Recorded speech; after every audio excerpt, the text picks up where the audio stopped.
Hey, here's your practical first step going into taming your addiction and getting it out of your life entirely if you need to.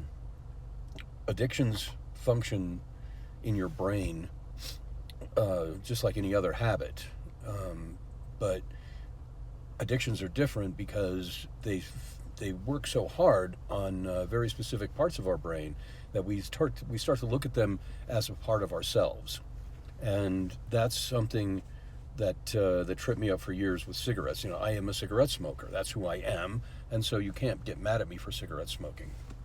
And I needed I needed to change that, and I did. Instead of just assuming, and the same thing with alcohol. You stop doing the thing that you're addicted to without thinking about it. Okay, you have to think about it each time. Okay, so every time I lit up a smoke, I'd be like, okay, I'm choosing to do this right now.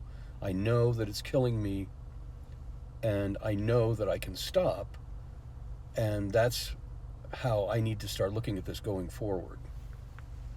And if you do that, well, I'm not saying if, you have to do that. You have to you have to think about what you're doing every single time you do it. Every time you vape, every time you light up, every time you take a drink, every time you go to the casino. Okay, you have to stop for a minute and evaluate what you're doing.